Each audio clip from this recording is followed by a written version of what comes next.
বাড়ির ফ্যান নষ্ট হয়ে গিয়েছিল। ছেলে ইলেকট্রিশিয়ান ডেকেছে।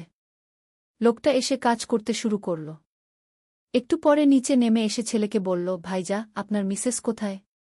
উনাকে বলে দিন ফ্যান চালু করার আগে সুইচ অফ রাখতে। ছেলে আমার দিকে ইশারা করে বলল, উনিই আমার মিসেস। আমি তাজ্জব হয়ে গেলাম। ইলেকট্রিশিয়ান চলে যাওয়ার পর আমি ছেলেকে জিজ্ঞেস করলাম, আমাকে মিসেস কেন বললি? সে আমার কাছে এসে হাসতে হাসতে বলল, কারণ আমি চাই তুমি সত্যিই আমার মিসেস হও। আমি বললাম, পাগল হয়ে গেছিস নাকি? সে আরও কাছে এসে বলল, না মা, আমি একদম ঠিক আছি। আমি তোমাকে ভালোবাসি, স্ত্রী হিসেবে পেতে চাই। নতুন ফ্যানের হাওয়া আমার মুখে লাগছিল। সে আমার হাত ধরে বলল, মা, এই ফ্যানের মতোই তুমি আমার জীবনে শীতলতা এনে দাও। কিন্তু আমি আর মা ছেলের সম্পর্ক চাই না। আমি তোমাকে বিয়ে করতে চাই। আমি তার মুখের দিকে তাকিয়ে বুঝতে পারলাম সে সত্যিই গম্ভীর। তার চোখে যে তীব্রতা, সেটা কি শুধু মায়ের প্রতি ভালোবাসা, নাকি একজন পুরুষের একজন নারীর প্রতি গভীর আকর্ষণ? এই গল্পটি সম্পূর্ণ শুনলে আপনাদের পানি অটোমেটিক বের হয়ে যাবে। যত দ্রুত সম্ভব হাতের কাছে টিস্যু নিয়ে বসে পড়ো। বিছানার চাদর যেন নষ্ট না হয় সেটা সম্পূর্ণ খেয়াল রাখার অনুরোধ জানিয়ে গল্পটি এখন শুরু করব। তার আগে সর্বশেষ অনুরোধ, দয়া করে এমন পানি বের করার গল্প নিয়মিত শুনতে আমাদের চ্যানেলটি সকলেই সাবস্ক্রাইব করুন। ধন্যবাদ। হ্যালো বন্ধুরা, আমার নাম মিতালি দাস। আমার বয়স ৪৪ বছর। আমার স্বামীর নাম প্রদীপ দাস, বয়স ৪৭ বছর। আমাদের ২ সন্তান, অভিজিৎ আর রিয়া। অভিজিৎ ২১ বছর বয়সী, বিশ্ববিদ্যালয়ে পড়ে।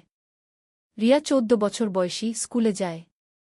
আমার এই অবিশ্বাস্য গল্পটি শুরু হয়েছিল গত মাসের এক বৃহস্পতিবার সকালে।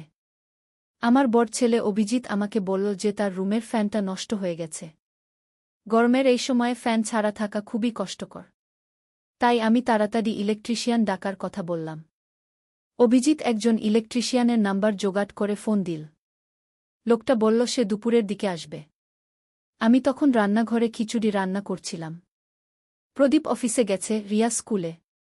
বাড়িতে শুধু আমি আর অভিজিৎ। দুপুর ১২টার দিকে ইলেকট্রিশিয়ান এসে পৌঁছাল। মধ্যবয়সী একজন লোক, নাম করিম মিয়া। সে অভিজিতের রুমে গিয়ে ফ্যানটা দেখতে শুরু করল। আমি নিচে রান্নাঘরে কাজ করছিলাম। প্রায় আধ ঘণ্টা পর করিম মিয়া নিচে এসে অভিজিৎকে বলল, ভাইজা, আপনার মিসেস কোথায়? উনাকে বলে দিন ফ্যান চালু করার আগে সুইচ অফ রাখতে। অভিজিৎ আমার দিকে হাত বাড়িয়ে বলল, উনিই আমার মিসেস। কি? আমি হতভম্ব হয়ে গেলাম। এটা কি বলছে ও? আমি তো ওর মা। করিম মিয়া একটু অবাক হলেও কিছু বলল না।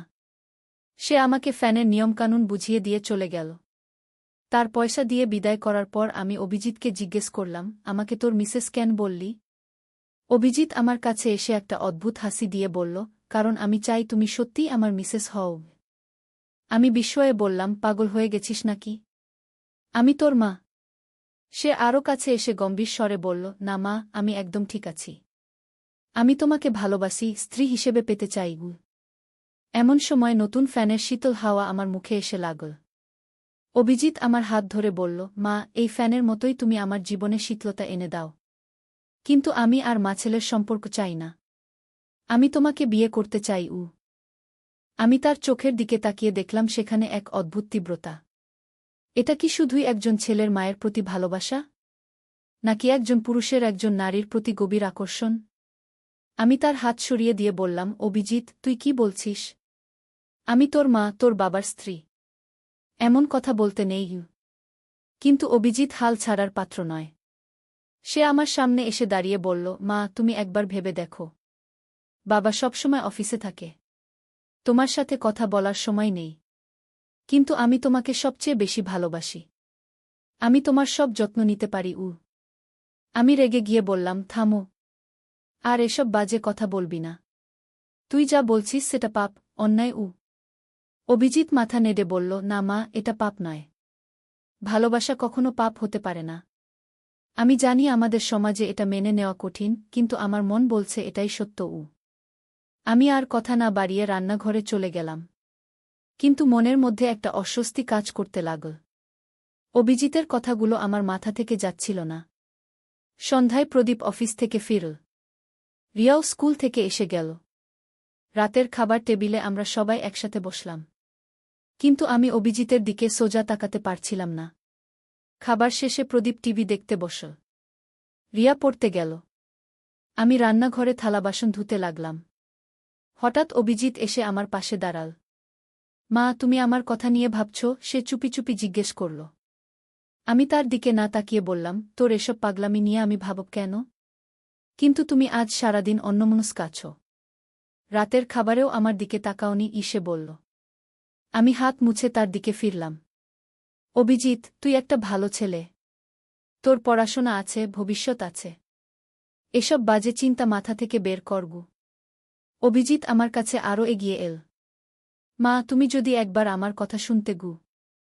না, আমি জোরে বললাম। আমি আর শুনতে চাই না। তুই তোর রুমে গিয়ে পড়াশোনা করগু। অভিজিৎ মুখ গোমড়া করে চলে গেল। কিন্তু আমি বুঝতে পারছিলাম যে সে হাল ছাড়বে না। পরের দিন শুক্রবার।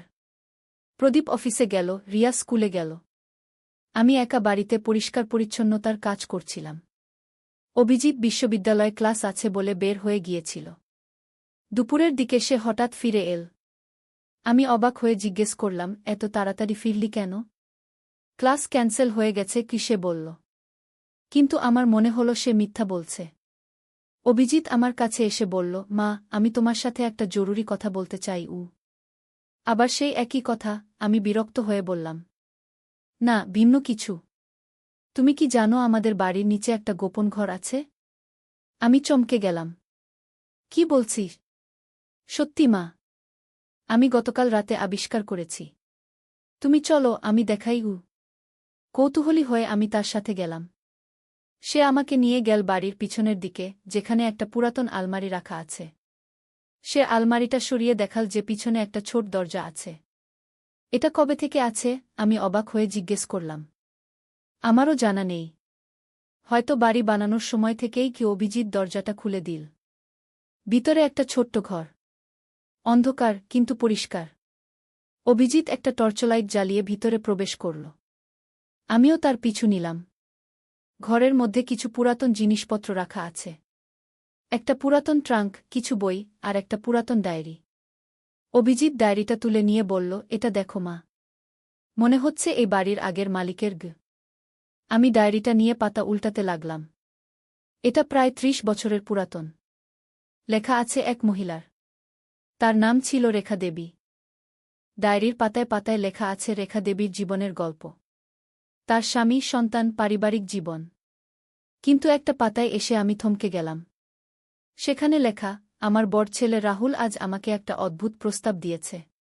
সে বলেছে সে আমাকে ভালোবাসে, একজন পুরুষ যেভাবে একজন নারীকে ভালোবাসে। আমি হতভম্ব হয়ে গেছি। এটা কি সম্ভব? আমার হাত কাঁপতে লাগল। এটা কি কোনো কাকতালীয় ঘটনা?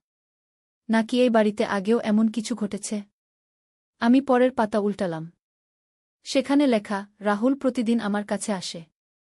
আমাকে বোঝানোর চেষ্টা করে। আমি জানি এটা সমাজে গ্রহণযোগ্য নয়, কিন্তু আমার মনের একটা অংশ কি তার কথায় সাড়া দিচ্ছে। আর পরের পাতায়, আজ আমি রাহুলকে বলেছি যে আমি তার অনুভূতি বুঝতে পারছি। কিন্তু আমরা এভাবে চলতে পারি না। আমি তার মা, এটাই সত্য। আমি আর পড়তে পারলাম না। ডায়েরিটা রেখে দিলাম। অভিজিৎ আমার মুখের দিকে তাকিয়ে বলল, মা, তুমি কি পড়লে? আমি মিথ্যা বলতে পারলাম না। একজন মহিলার জীবনের গল্প। তার ছেলেও তার মতো এমন কিছু ভেবেছিল। অভিজিৎ কাছে এসে বলল, তাহলে এটা কি কোনো অস্বাভাবিক বিষয় নয়? অন্য মানুষেরও এমন অনুভূতি হতে পারে? আমি তার দিকে তাকালাম। তার চোখে এক অদ্ভুত আশার আলো। অভিজিৎ, অনুভূতি আর কাজ আলাদা জিনিস। মানুষের মনে নানা রকম চিন্তা আসতে পারে, কিন্তু সেটাকে বাস্তবায়ন করা ঠিক নয়। কিন্তু অভিজিৎ বলল, মা, তুমি যদি একবার আমার অনুভূতিকে সম্মান করতে। না অভিজিৎ, আমি দৃঢ়ভাবে বললাম। আমি তোর মা। এটাই আমাদের সম্পর্কের সীমা। আমরা সেই গুপ্ত ঘর থেকে বের হয়ে এলাম। কিন্তু সেই ডায়েরির কথাগুলো আমার মনে গেঁথে রইল। সন্ধ্যায় প্রদীপ ফিরে এসে বলল যে তার পরের সপ্তাহে একটা অফিসিয়াল ট্রিপ আছে। ৩ দিনের জন্য ঢাকার বাইরে যেতে হবে। আমি মনে মনে একটু উদ্বিগ্ন হলাম। প্রদীপ না থাকলে অভিজিতের সাথে কিভাবে সামলাব? রাতে ঘুমানোর সময় আমি রেখা দেবীর ডায়েরির কথা ভাবতে লাগলাম। তিনি কি করেছিলেন শেষ পর্যন্ত? তার ছেলে রাহুলের কি হয়েছিল? ডায়েরিতে তো শেষটা পড়া হয়নি। পরের দিন সকালে প্রদীপ অফিসে চলে গেল। রিয়া স্কুলে গেল। অভিজিতের কলেজে ক্লাস আছে। কিন্তু সে বের হওয়ার আগে আমাকে বলল, মা, আমি আজ দুপুরে তাড়াতাড়ি ফিরব। তোমার সাথে আরও কথা আছে কি? আমি কিছু বললাম না। কিন্তু মনটা অস্থির লাগছিল। দুপুরে অভিজিৎ ফিরে এসে আমাকে আবার সেই গুপ্ত ঘরে নিয়ে গেল। সে বলল, মা, আমি ডায়েরিটার বাকি অংশ পড়েছি। তুমিও পড়ো। আমি অনিচ্ছা সত্ত্বেও ডায়েরিটা নিলাম। শেষ কয়েকটা পাতায় লেখা, আজ রাহুল আমাকে বলেছে যে সে অন্য কোনো মেয়েকে বিয়ে করবে না। সে শুধু আমাকেই চায়। আমি বুঝতে পারছি না কি করব। আমার স্বামী প্রায় বাইরে থাকে। আমি একা থাকি। রাহুল আমার একমাত্র সঙ্গী। তার এই ভালোবাসা কি আমি এড়িয়ে যেতে পারব? আজ আমি একটা সিদ্ধান্ত নিয়েছি। আমি রাহুলকে বলবো যে আমরা এই বাড়ি ছেড়ে অন্য কোথাও চলে যাব। একসাথে নতুন জীবন শুরু করব। আর শেষ পাতায় লেখা, আমরা আগামীকাল এই বাড়ি ছেড়ে চলে যাচ্ছি। যারা আমাদের পরে এই বাড়িতে থাকবে তারা যেন আমাদের এই গোপন ঘরটা খুঁজে পায়। হয়তো তারাও আমাদের মতো একই পরিস্থিতির মুখোমুখি হবে। তাদের জন্য আমার পরামর্শ, ভালোবাসার কোনো নির্দিষ্ট নিয়ম নেই। মন যা বলে সেটাই সত্যও। ডায়েরিটা পড়ে আমি স্তব্ধ হয়ে গেলাম। অভিজিৎ আমার মুখের দিকে তাকিয়ে আছে। মা, দেখলে? রেখা দেবী শেষ পর্যন্ত তার ছেলের সাথেই থাকার সিদ্ধান্ত নিয়েছিলেন। আমি মাথা নেড়ে বললাম, এটা শুধু একটা গল্প হতে পারে। বাস্তব নাও হতে পারে। কিন্তু মা, তুমি কি মনে করো না যে এই বাড়িতে এমন কোনো শক্তি আছে যা মানুষের মনে এই ধরনের অনুভূতি জাগায়? আমি অভিজিতের কথায় একটু ভয় পেলাম। সত্যিই কি এই বাড়িতে কোনো অতিপ্রাকৃত শক্তি আছে? আমি বললাম, তুই এসব নিয়ে বেশি ভাবিস না। এগুলো কুসংস্কার। কিন্তু অভিজিৎ আমার কাছে এসে আমার হাত ধরল। মা, তুমি একবার আমার কথা ভেবে দেখো। আমি জানি এটা সমাজে গ্রহণযোগ্য নয়, কিন্তু আমাদের মধ্যে যে ভালোবাসা, সেটা কি মিথ্যা? আমি তার হাত সরিয়ে দিলাম। অভিজিৎ, তুই যা ভাবছিস সেটা ভুল। আমি তোর মা, তোর রক্তের সম্পর্কের মানুষ। কিন্তু মা, রক্তের সম্পর্ক আর ভালোবাসা দুটো আলাদা জিনিস। আমি তোমাকে একজন নারী হিসেবে দেখি, মা হিসেবে নয়। আমি রেগে গিয়ে বললাম, বন্ধ কর এসব কথা। আমি আর শুনতে চাই না। আমি সেই গুপ্ত ঘর থেকে বের হয়ে এলাম। কিন্তু অভিজিৎ আমার পিছু নিল। মা, তুমি রাগ করো না। আমি জানি এটা হঠাৎ করে শুনতে অস্বাভাবিক লাগছে। কিন্তু আমার অনুভূতি সত্যি। আমি তার দিকে না তাকিয়ে বললাম, তোর বয়স এখনো কম। তুই বুঝতে পারছিস না কি বলছিস? না মা, আমার বয়স 21। আমি জানি কি চাই। আর আমি চাই তোমাকে। কুশে দৃঢ়ভাবে বলল। আমি থামলাম না। সোজা আমার রুমে চলে গেলাম এবং দরজা বন্ধ করে দিলাম। কিন্তু মনের ভিতরে একটা ঝড় উঠেছে। রেখা দেবীর ডায়েরির কথাগুলো আমার মাথায় ঘুরপাক খাচ্ছে। সন্ধ্যায় রিয়া স্কুল থেকে ফিরল। প্রদীপ অফিস থেকে এসে বলল যে তার কাল থেকে ট্রিপ শুরু। 3 দিন ঢাকার বাইরে থাকবে। রাতের খাবারের সময় আমি অভিজিতের দিকে তাকালাম না। কিন্তু আমি অনুভব করতে পারছিলাম যে সে আমার দিকেই তাকিয়ে আছে।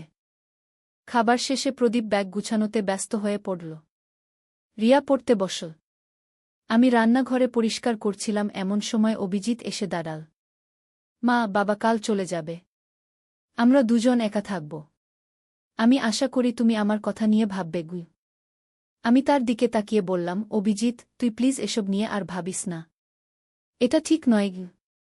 কিন্তু কেন ঠিক নয়? শুধুমাত্র সামাজিক নিয়মের কারণে? নাকি তুমি সত্যিই মনে করো এটা ভুল? আমি উত্তর দিতে পারলাম না। সত্যি কথা বলতে, আমার মনের মধ্যেও একটা দ্বন্দ্ব শুরু হয়েছে। পরের দিন সকালে প্রদীপ ট্রিপে চলে গেল। রিয়া স্কুলে গেল। বাড়িতে শুধু আমি আর অভিজিৎ। অভিজিৎ কলেজে যাওয়ার আগে আমাকে বলল, মা, আজ আমার কোনো ক্লাস নেই। আমি বাড়িতেই থাকব। আমরা দুজন মিলে কিছু সময় কাটাতে পারি। আমি অস্বস্তি বোধ করলাম। তুই বাইরে কোথাও ঘুরতে যা। বাড়িতে কি করবি? মা, আমি তোমার সাথে থাকতে চাই। তোমার সাথে কথা বলতে চাই। সে আমার কাছে এসে বলল। আমি তার থেকে দূরে সরে গেলাম।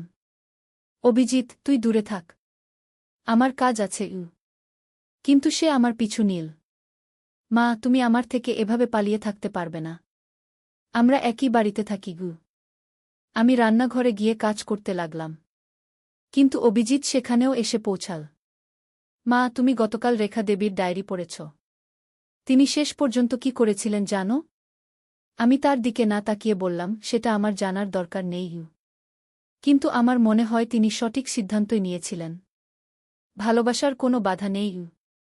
আমি রেগে গিয়ে বললাম, অভিজিৎ, তুই 1 মিনিটের জন্য চুপ করবি? আমি শান্তিতে কাজ করতে পারি না গি। অভিজিৎ হাসল। মা, তুমি রেগে গেলে আরও সুন্দর লাগো। তোমার চোখের এই রাগ, এই তেজ, এসব দেখে আমার তোমাকে আরও ভালো লাগে। আমি হতভম্ব হয়ে তার দিকে তাকালাম। তুই কি বলছিস? আমি বলছি যে তুমি শুধু একজন মা নও, তুমি একজন নারীও। একজন সুন্দর, আকর্ষণীয় নারী। সে আমার কাছে এগিয়ে এল। আমি পিছিয়ে গেলাম। থামো। আমি তোর মা। তুই এভাবে কথা বলতে পারিস না ঘি। কিন্তু মা, আমি যা বলছি সেটা তো সত্য। তুমি মাত্র 44 বছর বয়সী। এখনও তুমি যুবতী। বাবা তোমার যত্ন নেয় না, কিন্তু আমি নিতে পারি গি। আমার চোখে পানি এসে গেল। অভিজিৎ, প্লিজ। আমাকে কষ্ট দিস না গি। অভিজিৎ আমার কান্না দেখে একটু থেমে গেল। মা, আমি তোমাকে কষ্ট দিতে চাই না। আমি তোমাকে খুশি রাখতে চাই।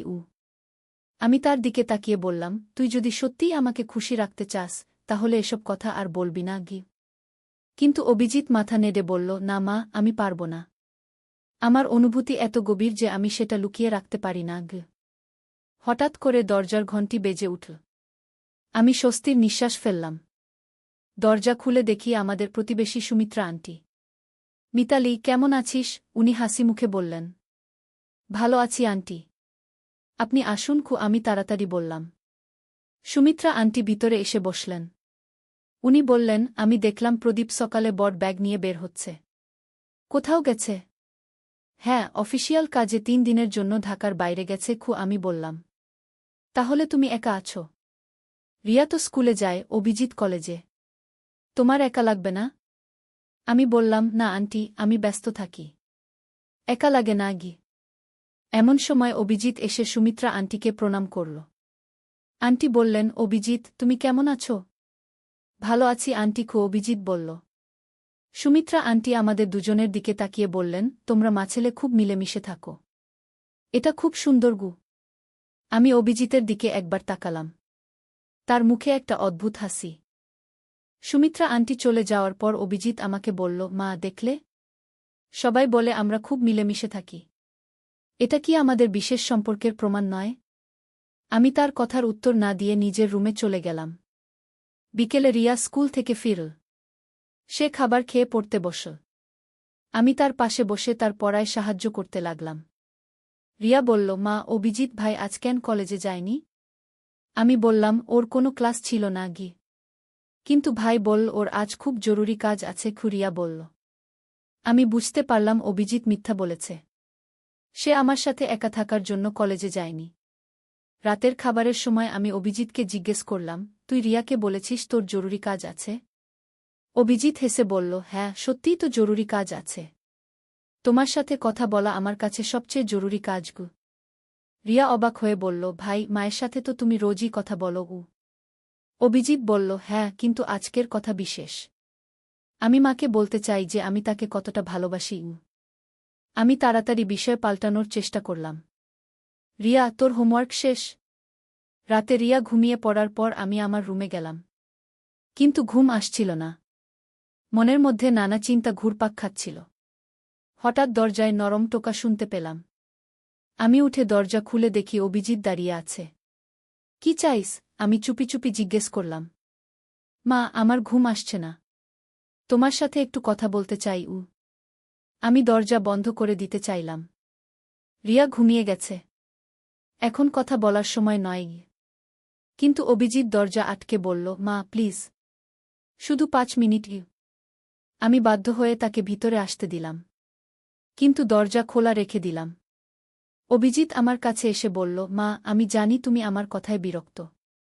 কিন্তু আমি চাই তুমি একবার নিজের মনের কথা শুনো। আমার মনের কথা? আমি অবাক হয়ে বললাম। হ্যাঁ। তুমি কি কখনো ভেবে দেখেছ যে তোমার মনেও আমার প্রতি কোনো বিশেষ অনুভূতি আছে? বাবা যখন তোমাকে সময় দেয় না, তখন আমিই তো তোমার পাশে থাকি। আমি তার কথা শুনে কেঁপে উঠলাম। সত্যি তো, প্রদীপ সবসময় কাজে ব্যস্ত থাকে। আমার একাকী মুহূর্তগুলোতে অভিজিৎই আমার সঙ্গ দেয়া। তুই কি বলতে চাইছিস? আমি কাপা গলা জিজ্ঞেস করলাম।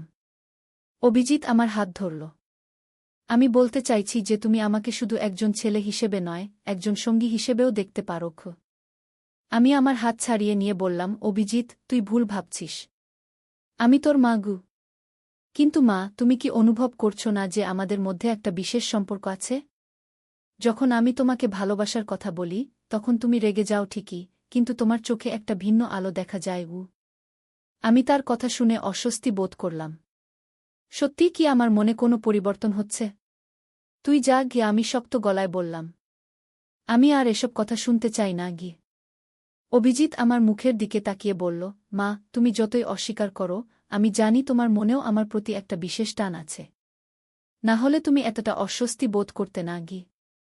আমি কিছু বলতে পারলাম না, কারণ তার কথায় একটা সত্যতা আছে। অভিজিৎ আরও কাছে এসে বলল, মা, আমি তোমাকে জোর করতে চাই না। আমি শুধু চাই তুমি নিজের অনুভূতিকে দমিয়ে না রাখো গো। আমি তার থেকে দূরে সরে গিয়ে বললাম, তুই এখনই যা। রিয়া জেগে যাবে গু। অভিজিৎ একটা দীর্ঘশ্বাস ফেলে বলল, ঠিক আছে মা, আজ যাচ্ছি। কিন্তু আমি হাল ছাড়ব না গি। সে চলে যাওয়ার পর আমি দরজা বন্ধ করে বিছানায় বসে পড়লাম। আমার মনটা খুব অশান্ত হয়ে গেল। পরের দিন সকালে রিয়া স্কুলে যাওয়ার পর আমি আর অভিজিৎ একা হয়ে পড়লাম। অভিজিৎ আজকেও কলেজে যায়নি। তুই কেন কলেজে যাচ্ছিস না? আমি জিজ্ঞেস করলাম। আমার সবচেয়ে জরুরি কাজ এখানে। তোমার সাথে কি সে বলল? আমি রান্নাঘরে কাজ করতে গেলাম। কিন্তু অভিজিৎ আমার পিছু নিল। মা, তুমি গতরাতে আমার কথা নিয়ে ভেবেছ? আমি তার দিকে না তাকিয়ে বললাম, না গি। কিন্তু তোমার চোখে মনে হচ্ছে তুমি সারারাত জেগেছ। ও সে বলল। সত্যিই আমি সারারাত ঠিকমতো ঘুমাতে পারিনি। তার কথাগুলো মাথায় ঘুরপাক খাচ্ছিল। অভিজিৎ আমার কাছে এসে বলল, মা, আমি তোমাকে একটা প্রশ্ন করি। তুমি সত্যি বলবে? আমি চুপ করে রইলাম। তুমি কি আমাকে শুধু একটা ছেলে মনে করো, নাকি তুমি আমাকে একটা পূর্ণবয়স্ক পুরুষ হিসেবেও দেখো? আমি ভ্রু কুঁচকে তার দিকে তাকালাম। এটা কেমন প্রশ্ন? এটা একটা সহজ প্রশ্ন। আমার বয়স 21। আমি একটা পূর্ণবয়স্ক মানুষ। তুমি কি আমার সেই পরিচয়কে স্বীকার করো? আমি কিছুক্ষণ চুপ থেকে বললাম, তুই একটা বড় মানুষ হয়েছিস। কিন্তু আমার কাছে তুই সবসময় আমার ছোট্ট ছেলেই থাকবি। অভিজিৎ মাথা নেড়ে বলল, না মা। আমি চাই তুমি আমাকে একটা পুরুষ হিসেবে দেখো। একজন মানুষ হিসেবে যে তোমাকে ভালোবাসে গি। আমার হৃদয় জোরে জোরে ধুকপুক করতে লাগল। তার কথার মধ্যে এমন একটা আবেগ আছে যা আমাকে স্পর্শ করছে। অভিজিৎ। আমি তার নাম ধরে ডাকলাম। হ্যাঁ মা। তুই তুই সত্যিই এসব ভাবিস? অভিজিৎ আমার 2 হাত ধরে বলল, হ্যাঁ মা। আমি প্রতিদিন এসব ভাবি। আমি ভাবি তুমি আমার পাশে থাকো, আমার সাথে জীবন কাটাও। আমি তার চোখের দিকে তাকালাম। সেখানে এমন একটা গভীরতা আছে যা আমাকে মোহিত করে ফেলছে। কিন্তু কিন্তু আমি তোর মা গু। আমি কাপা গলায় বললাম। মা, তুমি শুধু আমার মা নও। তুমি একটা সুন্দর, আকর্ষণীয় নারী। এই পরিচয়টাও তোমার আছে গি। আমি তার হাত থেকে আমার হাত ছাড়িয়ে নিতে গেলাম, কিন্তু সে শক্ত করে ধরে রাখল। মা, তুমি পালিয়ে থাকতে পারবে না। আমি জানি তোমার মনেও আমার প্রতি ভালোবাসা আছে গি। না, আমি জোরে বললাম। আমার মনে তোর প্রতি মায়ের ভালোবাসা আছে, অন্য কিছু নয় গি।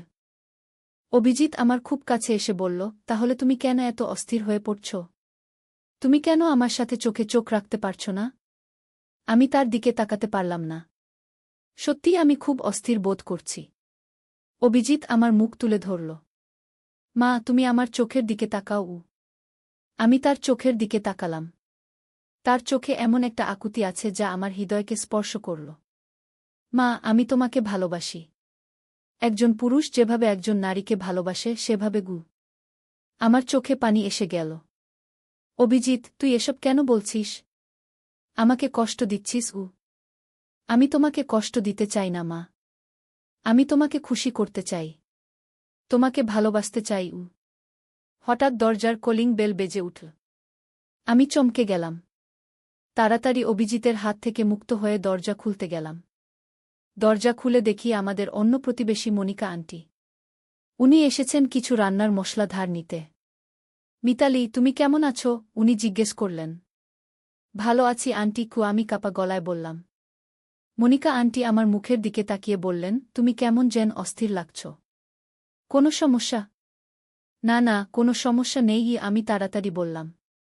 মনিকা আন্টি চলে যাওয়ার পর আমি ভিতরে ফিরলাম। অভিজিৎ সেখানেই দাঁড়িয়ে আছে। মা, তুমি দেখো কেমন অস্থির হয়ে পড়েছ। এর মানে কি? আমি তার দিকে তাকিয়ে বললাম, এর মানে হচ্ছে তুই আমাকে খুব কষ্ট দিচ্ছিস।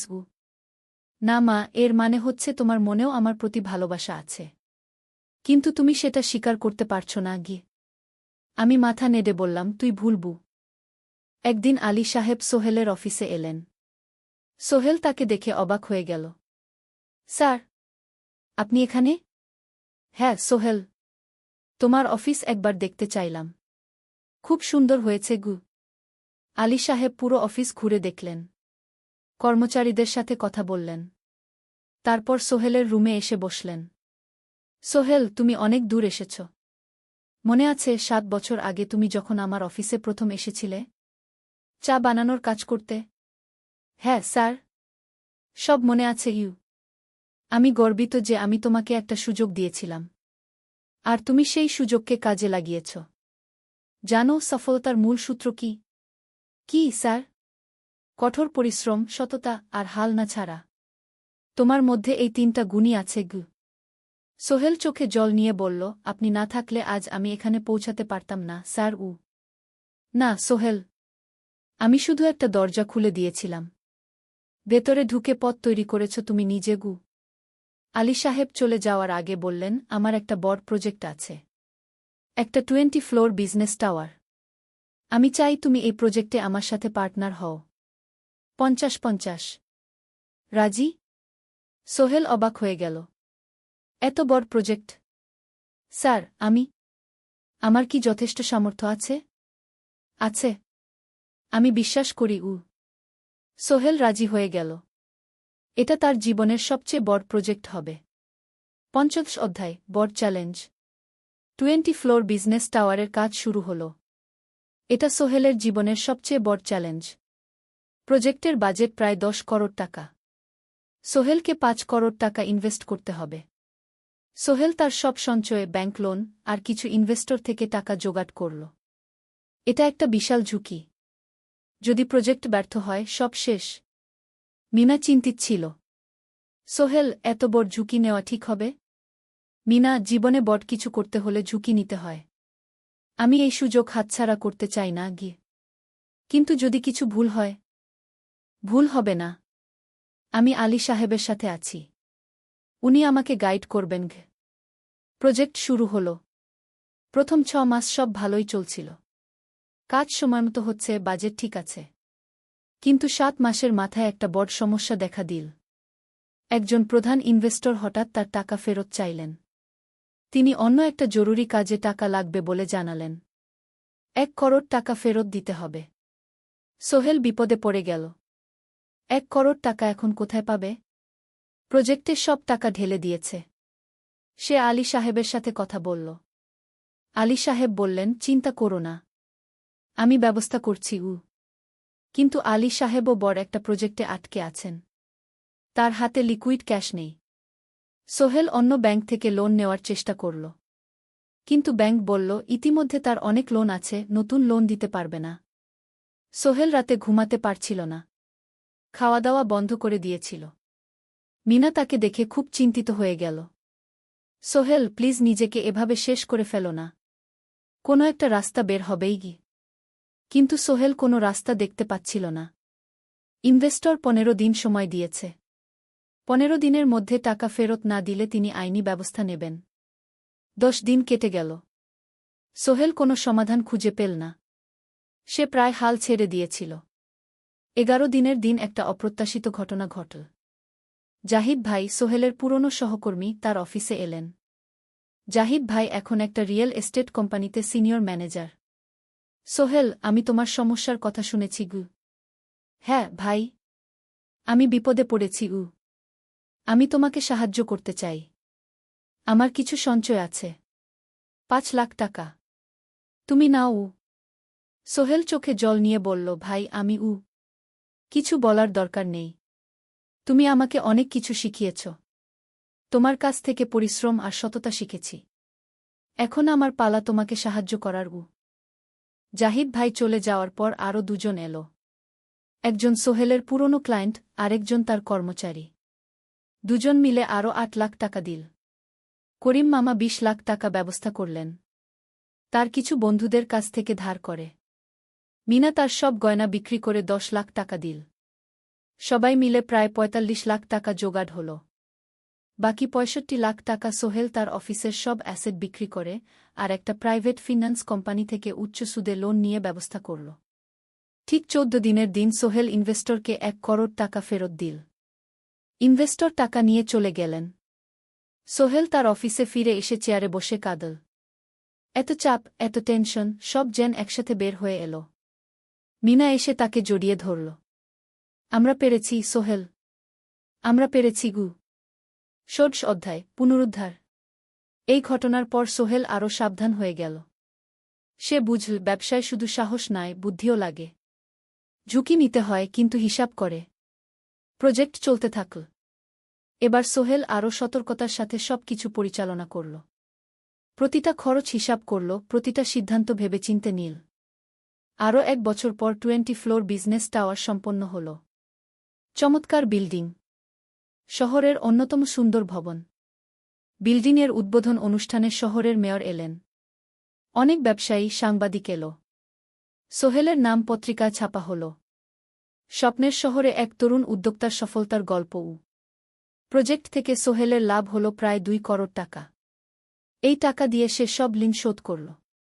জাহিদ ভাইয়ের টাকা ফেরত দিল। করিম মামার ঋণ শোধ করল। যারা সাহায্য করেছিল সবাইকে টাকা ফেরত দিল। মিনার জন্য নতুন গয়না কিন। আরও সুন্দর। তার মাকে গ্রামে একটা নতুন পাকা বাড়ি বানিয়ে দিল। মা কাঁদতে কাঁদতে বললেন, তোর বাবা বেঁচে থাকলে কত খুশি হতো। তুই আমার সব স্বপ্ন পূরণ করেছিস। সোহেল নিজেদের জন্য একটা ফ্ল্যাট কিন। ৪ রুমের ফ্ল্যাট, সমুদ্রের কাছে। এখন আর ভাড়া বাড়িতে থাকতে হয় না। সপ্তদশ অধ্যায়, প্রতিদান। সোহেল এখন একজন প্রতিষ্ঠিত উদ্যোক্তা। কিন্তু সে তার শেখ ভোলেনি। যে গ্রাম থেকে সে এসেছে, যারা তাকে সাহায্য করেছে, কাউকেই ভোলেনি। সে তার গ্রামে একটা স্কুল বানিয়ে দিল। সোহেল ফাউন্ডেশন স্কুল কো গরিব ছেলেমেয়েরা ফ্রিতে পড়তে পারবে। ভালো শিক্ষক নিযোগ দিল। ভালো পড়াশোনার ব্যবস্থা করল। শহরে একটা ফ্রি মেডিকেল ক্লিনিক খুল। গরিব মানুষরা ফ্রিতে চিকিৎসা পাবে। প্রতি বছর ১০ জন মেধাবী কিন্তু গরিব ছাত্রছাত্রীকে স্কলারশিপ দেওয়া শুরু করল। তারা বিনামূল্যে পড়াশোনা করতে পারবে। একদিন একটা টিভি চ্যানেল সোহেলের ইন্টারভিউ নিতে এল। আপনার সফলতার গোপন সূত্র কি? সোহেল একটু ভেবে বলল, কঠোর পরিশ্রম, সততা আর হাল না ছাড়া। এই ৩টা জিনিস যদি কারো মধ্যে থাকে, সে যে কোনো কিছু অর্জন করতে পারে। আর সবচেয়ে বড় কথা, যারা আমাকে সাহায্য করেছে তাদের ছাড়া আমি কিছুই না। একা কেউ সফল হতে পারে না। আপনার পরবর্তী স্বপ্ন কি? আমি চাই আরও মানুষকে সাহায্য করতে। আমার মতো যারা গ্রাম থেকে শহরে আসে তাদের জন্য একটা ট্রেনিং সেন্টার খুলব। তারা সেখানে বিভিন্ন স্কিল শিখতে পারবে, চাকরি পাবে, নিজের পায়ে দাঁড়াতে পারবে। অষ্টাদশ অধ্যায়, নতুন প্রজন্ম। আরও ৫ বছর কেটে গেল। সোহেল এখন ৪৫ বছরের। তার মেয়ে সারা এখন ৯ বছরের। স্কুলে ক্লাস 4-এ পড়ে। খুব মেধাবী মেয়ে। একদিন সারা বাবাকে জিজ্ঞেস করল, বাবা, তুমি কিভাবে এত বড় হলে? আমার বন্ধুরা বলে তুমি একজন সফল মানুষ গো। সোহেল তাকে কোলে নিয়ে বসল। বাবা, তুমি জানো তোমার দাদু ছিলেন একজন স্কুল শিক্ষক। খুব সৎ মানুষ। কিন্তু আমরা গরিব ছিলাম। আমি রিকশা চালাতাম। রিকশা? সত্যি? হ্যাঁ। তারপর আমি এই শহরে এলাম। অনেক কষ্ট করেছি। কিন্তু হাল ছাড়িনি। মানুষ আমাকে সাহায্য করেছে। আর আমি কঠোর পরিশ্রম করেছি। বাবা, আমিও কি তোমার মতো হতে পারব? অবশ্যই পারবে বাবা। তবে মনে রেখো, সফলতা মানে শুধু টাকা পয়সা না। সফলতা মানে ভালো মানুষ হওয়া, অন্যদের সাহায্য করা, সৎ থাকা, সারা মাথা নাডল। আমি ভালো মানুষ হব বাবাবু। সোহেল তার মেয়েকে জড়িয়ে ধরল। মনে মনে ভাবল তার জীবনের সব কষ্ট সার্থক হয়েছে। মিনা রান্নাঘর থেকে ডাকল, খাবার তৈরি। এসো উ। সোহেল সারাকে নিয়ে ডাইনিং টেবিলে গেল। ঋতু এসেছে। সে এখন বিয়ে করেছে, তার একটা ছেলে হয়েছে। সোহেলের মা মাঝে মাঝে চট্টগ্রামে বেড়াতে আসেন। আজও এসেছেন। সবাই মিলে খেতে বসল। হাসিগল্পে ভরা পরিবার। সোহেল তাকাল তার মায়ের দিকে, মিনার দিকে, সারার দিকে, ঋতুর দিকে। মনে হল জীবনে আর কি চাই। খাওয়া শেষে সবাই বসে রইল। গল্প করছিল। হঠাৎ সোহেলের ফোন বাজল। অফিস থেকে। একটা জরুরি বিষয়। সোহেল ফোন রেখে দিয়ে মিনাকে বলল, একটা নতুন প্রজেক্টের প্রস্তাব এসেছে। একটা এতিমখানা বানানোর কাজ। সরকারি প্রজেক্ট উ। তুমি নেবে? অবশ্যই। এটা আমার স্বপ্নের প্রজেক্ট। যেসব বাচ্চাদের বাবা মা নেই তাদের জন্য একটা সুন্দর জায়গা উ। মিনা হাসল। তুমি কখনো বদলাও না। এখনো অন্যদের কথা ভাবো গু। এটাই তো জীবন মিনা। শুধু নিজের জন্য বাঁচলে কি হবে? ঊনবিংশ অধ্যায়, উত্তরাধিকার। 10 বছর আরও কেটে গেল। সোহেল এখন 55 বছরের। তার চুলে পাক ধরেছে। কিন্তু শক্তি এখনও আগের মতোই। সারা এখন 19 বছরের। সে বিশ্ববিদ্যালয়ে ইঞ্জিনিয়ারিং পড়ছে। সে চায় বাবার মতো কনস্ট্রাকশন ইন্ডাস্ট্রিতে কাজ করতে। একদিন সারা বাবাকে বলল, বাবা, আমি তোমার কোম্পানিতে কাজ করতে চাই উ। এখনও তো তোর পড়াশোনা বাকি উ। জানি। কিন্তু আমি এখন থেকেই শিখতে চাই। ছুটির দিনে তোমার সাথে সাইটে যেতে চাই। দেখতে চাই কিভাবে কাজ হয়। সোহেল খুশি হয়ে গেল। তার মেয়ে তার পথ অনুসরণ করতে চায়। ঠিক আছে। কিন্তু শর্ত হল তোকে সবকিছু নিজ থেকে শিখতে হবে। কোনো স্পেশাল ট্রিটমেন্ট পাবি না গে। আমি তো তাই চাই বাবাগু। সারা তার বাবার সাথে কাজ শিখতে শুরু করল। সে দেখল কিভাবে শ্রমিকরা কাজ করে, কিভাবে ম্যাটেরিয়াল বাছাই করতে হয়, কিভাবে একটা প্রজেক্ট ম্যানেজ করতে হয়। সোহেল তাকে কোনো সহজ পথ দিল না। সারাকেও সবার মতো কষ্ট করতে হল। সাইটে রোদে দাঁড়িয়ে থাকতে হল। শ্রমিকদের সাথে কথা বলতে হল। কিন্তু সারা হাল ছাড়ল না। সে তার বাবার মেয়ে। পরিশ্রম করতে জানে। 3 বছর পর সারা গ্রাজুয়েট হল। সে সোহেলের কোম্পানিতে জুনিয়র প্রজেক্ট ম্যানেজার হিসেবে যোগ দিল। সোহেল ধীরে ধীরে সারাকে বড় দায়িত্ব দিতে শুরু করল। সারা তার বাবার মতোই সৎ, পরিশ্রমী। 20 অধ্যায়, সমাপ্তি নয়, নতুন শুরু। আরও 5 বছর পর। সোহেল এখন 60 বছরের। সে সিদ্ধান্ত নিল, এবার অবসর নেওয়ার সময় এসেছে। কোম্পানির দায়িত্ব সারাকে দেবে। একটা অনুষ্ঠান করা হল। সোহেল আনুষ্ঠানিকভাবে কোম্পানির চেয়ারম্যান পদ থেকে অবসর নিল। সারা হল নতুন ম্যানেজিং ডিরেক্টর। সোহেল তার বক্তব্যে বলল, আমি যখন এই শহরে এসেছিলাম আমার পকেটে ছিল মাত্র 5,000 টাকা। একটা ছোট্ট ব্যাগ। আর অনেক স্বপ্ন। আজ 40 বছর পর আমি পেছনে ফিরে তাকাই, দেখি একটা দীর্ঘ পথ। সেই পথে অনেক কষ্ট ছিল, অনেক বাধা ছিল। কিন্তু ছিল অনেক ভালোবাসাও। অনেক মানুষের সাহায্যও। আমি বিশ্বাস করি সফলতা একা আসে না। এটা আসে অনেক মানুষের সমর্থন, ভালোবাসা আর বিশ্বাস নিয়ে। আমি যা কিছু অর্জন করেছি তা আমার একার না। এটা আমার পরিবারের, আমার কর্মচারীদের, আমার বন্ধুদের, সবার উ। আজ আমি আমার মেয়ে সারার হাতে এই দায়িত্ব তুলে দিচ্ছি। আমি জানি সে আমার চেয়ে ভালো করবে। কারণ সে শিখেছে আমার ভুল থেকে, আমার অভিজ্ঞতা থেকে গিয়ে। অনুষ্ঠান শেষ হল। সবাই চলে গেল। সোহেল আর মিনা অফিসে একা দাঁড়িয়ে রইল। মিনা, মনে আছে আমরা প্রথম কখন দেখা হয়েছিলাম? হ্যাঁ। তোমার সেই ছোট্ট মুদি দোকানে। তুমি বিস্কুট কিনতে এসেছিলে গি। কে ভেবেছিল সেই দিন থেকে আমাদের এই পর্যস্বপ্নের শহর। প্রথম অধ্যায়, যাত্রা শুরু। সকাল 7টা বেজে গেছে। ঢাকার কমলাপুর রেলস্টেশনে মানুষের ভিড়। চারদিকে চা বিস্কুট বিক্রেতাদের চিৎকার, ট্রেনের হর্ন আর যাত্রীদের কোলাহল। এই বিশাল ভিড়ের মধ্যে একটা ছোট্ট ব্যাগ হাতে দাঁড়িয়ে আছে সোহেল। বয়স মাত্র 22। গায়ের রং শ্যামলা, চোখে স্বপ্নের ঝিলিক। ভাইজা, চট্টগ্রামের টিকিট আছে? সোহেল টিকিট কাউন্টারের সামনে দাঁড়িয়ে জিজ্ঞেস করল।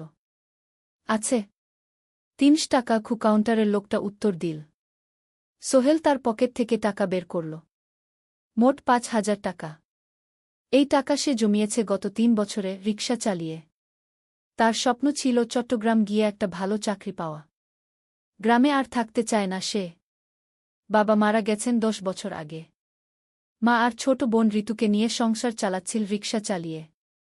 কিন্তু এভাবে তো আর সারা জীবন চলবে না। টিকিট কেটে সোহেল প্ল্যাটফর্মে এল। ট্রেন ছাড়বে আর মাত্র ১৫ মিনিট পরে। সে একটা বেঞ্চে বসে পড়ল। ব্যাগটা বুকের কাছে চেপে ধরল।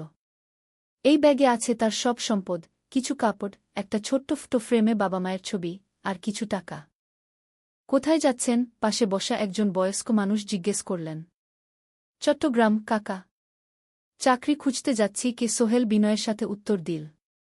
ভালো। তবে শহরে সাবধানে থাকবেন। শহর মানে অনেক সুযোগ, কিন্তু অনেক ফাঁদও আছে বয়স্ক লোকটা বললেন। সোহেল মাথা নাড়ল। সে জানে শহরের জীবন সহজ না। কিন্তু তার কোনো বিকল্প নেই।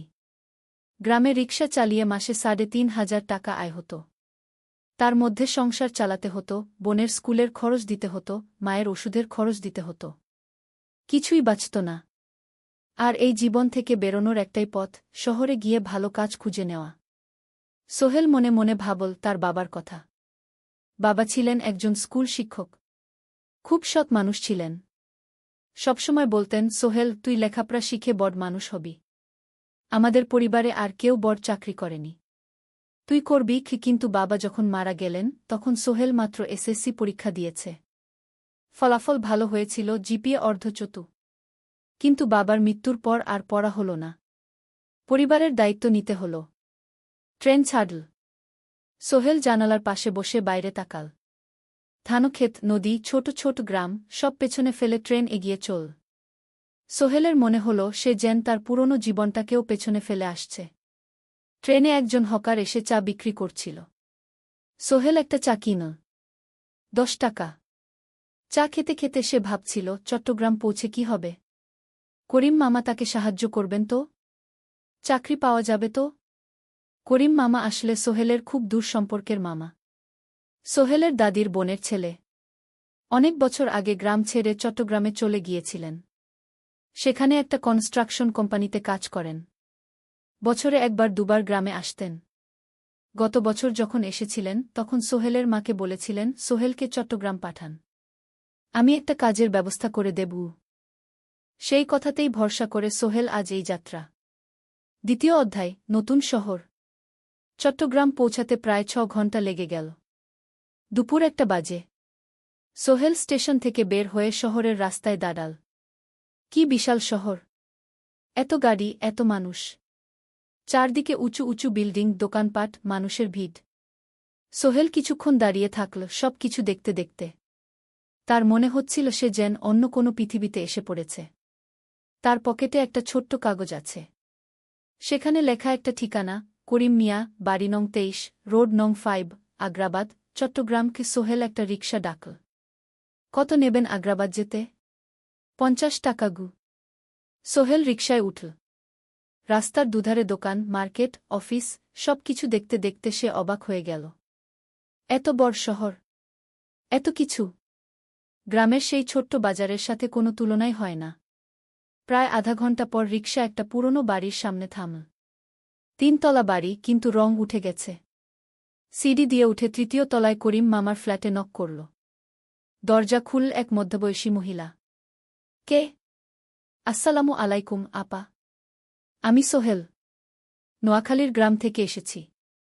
করিম মামা বাড়িতে আছেন? মহিলা তাকে মাথা থেকে পা পর্যন্ত দেখল। করিম তো অফিসে গেছে। তুমি কে? কোথা থেকে এসেছ? সোহেল সব খুলে বলল। মহিলা তাকে ভেতরে ঢুকতে দিল। বসো। করিম সন্ধ্যায় ফিরবে গু। ফ্ল্যাটটা ছোট। ২টো রুম, একটা ছোট্ট রান্নাঘর, আর একটা বাথরুম। কিন্তু সোহেলের কাছে খুব সুন্দর লাগল। গ্রামের সেই টিনের ঘরের চেয়ে তো অনেক ভালো। মহিলা তার নাম জানাল, সালমা। করিম মামার স্ত্রী। তাদের ২টো ছেলে, একজন ক্লাস ৮-এ পড়ে, আরেকজন ক্লাস 5-এ। খেয়েছ? সালমা আপা জিজ্ঞেস করল। না আপাগু। অপেক্ষা করো। ভাত আছে, মাছ আছে, খাও। সোহেল প্রথমে রাজি হতে চাইল না, কিন্তু খুব খিদে পেয়েছিল। সকাল থেকে শুধু একটা চা আর বিস্কুট খেয়েছে। খাওয়া দাওয়ার পর সোহেল বসে রইল। সালমা আপা তাকে গল্প করতে লাগল। তোমার মা কেমন আছেন? তোমার বোন? ভালো আছে আপা। মার একটু গেটে বাত আছে, ওষুধ খাচ্ছেন। বোন স্কুলে পড়ে। তুমি কি করতে চাও এখানে? চাকরি খুঁজছি আপা, যে কোনো কাজ করব। বাসায় মা আর বোনকে টাকা পাঠাতে হবে। সালমা আপা মাথা নাড়ল। করিম তোমার জন্য কিছু একটা করবে, সে ভালো মানুষ। সারাদিন অপেক্ষা করল সোহেল। সন্ধ্যা 6টায় করিম মামা ফিরলেন।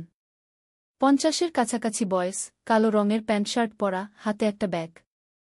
আরে সোহেল, কবে এলি? করিম মামা খুশি হয়ে বললেন। আজ সকালে মামা। করিম মামা তাকে জড়িয়ে ধরলেন। অনেকদিন পর দেখলাম। কেমন আছিস? ভালো আছি মামা। ভালো করেছিস এসে। এখানে অনেক সুযোগ আছে, তোর জন্য একটা কাজের ব্যবস্থা করে দেব। তবে প্রথমে কয়েকদিন এখানে থাক, শহরটা একটু চিনে নে, তারপর কাজে যোগ দিবি। সোহেলের মনে আসার আলো জ্বল। সে ভাবল হয়তো তার ভাগ্য এবার পাল্টাবে। 3য় অধ্যায়, প্রথম চাকরি। 1 সপ্তাহ পরে করিম মামা সোহেলকে তার কোম্পানিতে নিয়ে গেলেন। কোম্পানির নাম আলামিন কনস্ট্রাকশন। অফিসটা শহরের কেন্দ্রে 5 তলা একটা বিল্ডিংয়ের দোতলায়। মালিক আলী সাহেব, 50-এর কাছাকাছি বয়স, মোটা চেহারা, চোখে সোনার ফ্রেমের চশমা। বড়লোক মানুষ, কিন্তু খুব কড়া। এই ছেলেটাকে কি কাজে লাগাবেন? আলী সাহেব করিম মামাকে জিজ্ঞেস করলেন। স্যার, ও আমার আত্মীয়, গ্রাম থেকে এসেছে, খুব পরিশ্রমী, যে কোনো কাজে লাগাতে পারেন। আলী সাহেব সোহেলের দিকে তাকালেন। তুমি কি পড়েছ? স্যার, এসএসসি পাস, জিপিএ অর্ধচতু। হুম, ভালো। কম্পিউটার চালাতে পারো? না স্যার, পারি না, কিন্তু শিখতে চাই। আলী সাহেব একটু ভাবলেন। ঠিক আছে, তোমাকে অফিসের কাজে রাখব। ফাইল গুছানো, চা বানানো, কাগজপত্র নিয়ে যাওয়া, না এসব। মাসে 5,000 টাকা।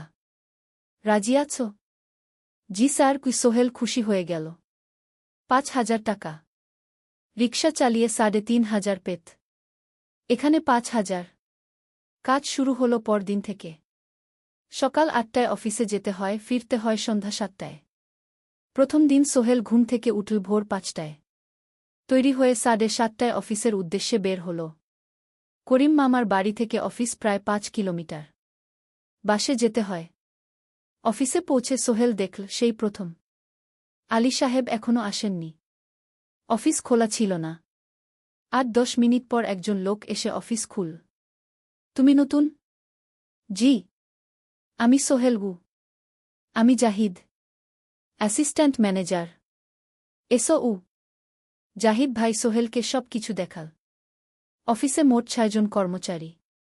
2 জন ইঞ্জিনিয়ার, একজন অ্যাকাউন্ট্যান্ট, একজন অ্যাসিস্ট্যান্ট ম্যানেজার, জাহিদ ভাই, একজন রিসেপশনিস্ট, আর এখন সোহেল। সোহেলের কাজ শুরু হলো চা বানানো দিয়ে। তারপর অফিস পরিষ্কার করা, ফাইল গুছানো, কাগজপত্র এক জায়গা থেকে আরেক জায়গায় নিয়ে যাওয়া। কাজ কঠিন না, কিন্তু সারাদিন দৌড়ঝাঁপ করতে হয়। দুপুরে খাবারের জন্য আধা ঘন্টা বিরতি। সোহেল একটা ছোট হোটেলে গিয়ে ভাতরাল তরকারি খেল। 50 টাকা। সন্ধ্যায় অফিস বন্ধ হল। সোহেল ক্লান্ত হয়ে বাসায় ফিরল।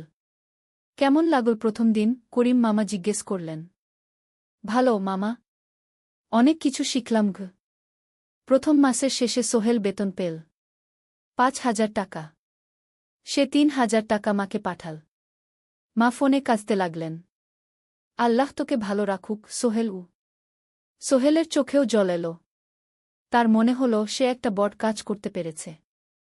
4র্থ অধ্যায়, শহরের জীবন। 3 মাস কেটে গেল। সোহেল এখন শহরের সাথে মিশে গেছে।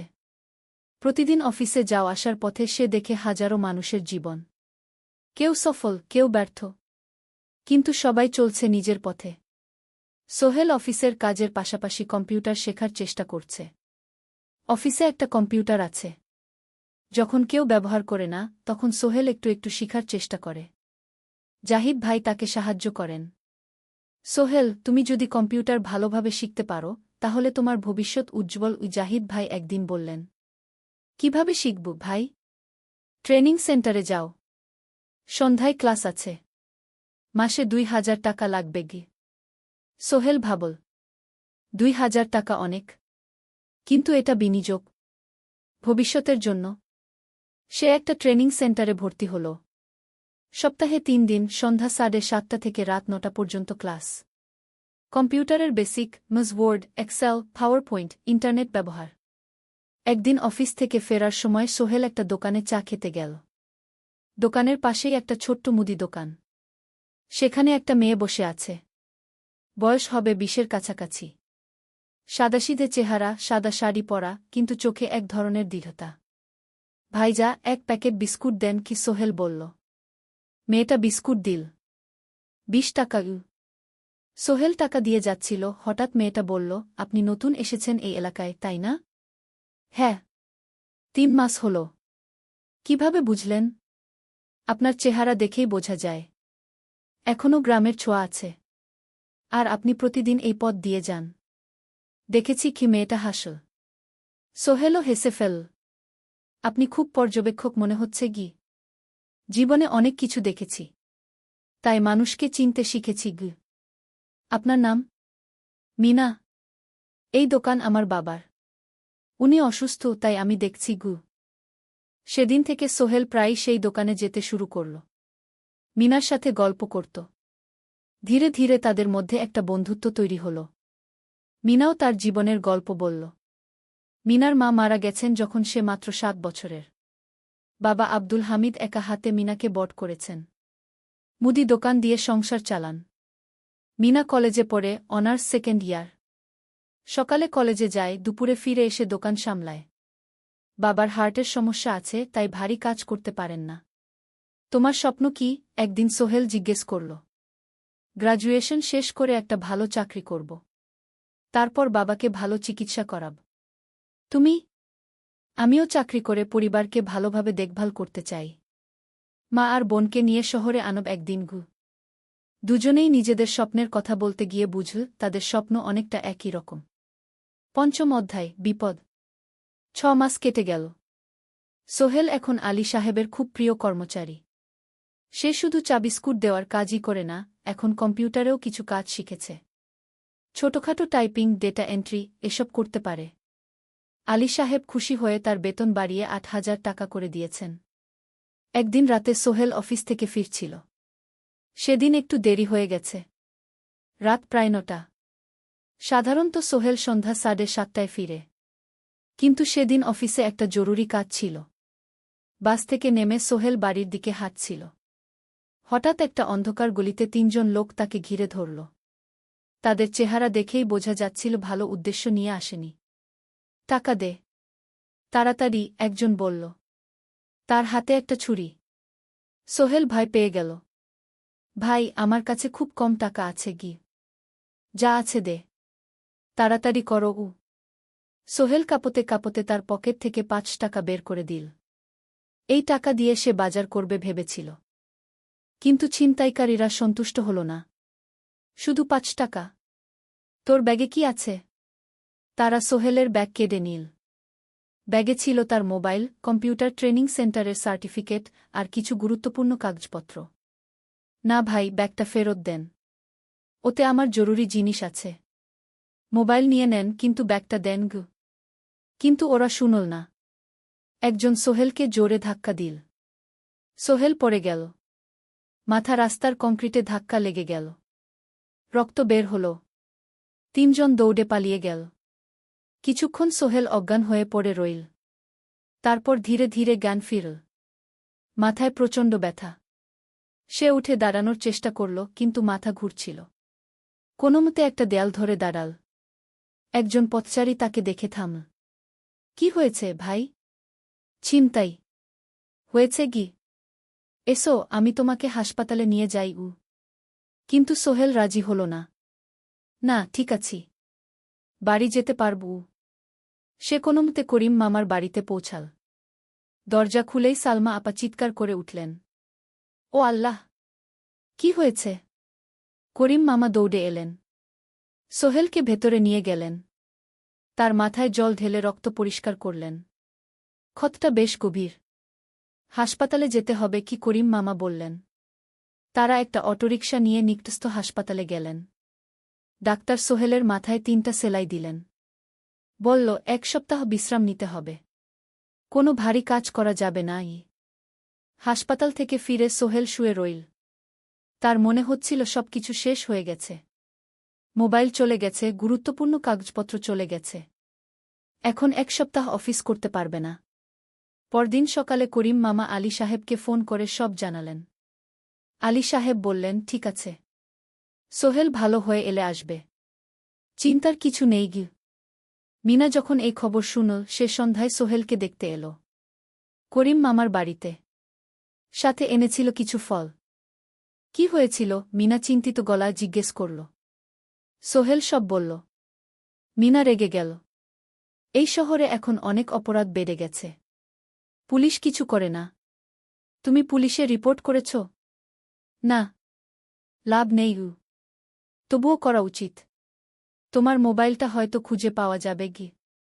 করিম মামা সোহেলকে নিয়ে পুলিশ স্টেশনে গেলেন। জেনারেল ডায়েরি করলেন। কিন্তু পুলিশ খুব একটা আশা দিল না। দেখি কিছু করা যায় কিনা গু। সোহেল বুঝল মোবাইল আর ফিরবে না। সেই 1 সপ্তাহ সোহেলের জীবনের সবচেয়ে কঠিন সময় ছিল। সে শুধু শারীরিকভাবেই ক্ষতিগ্রস্ত হয়নি, মানসিকভাবেও ভেঙে পড়েছিল। প্রতিরাতে দুঃস্বপ্ন দেখত। সেই 3 জন ছিনতাইকারীর মুখ ভুলতে পারছিল না।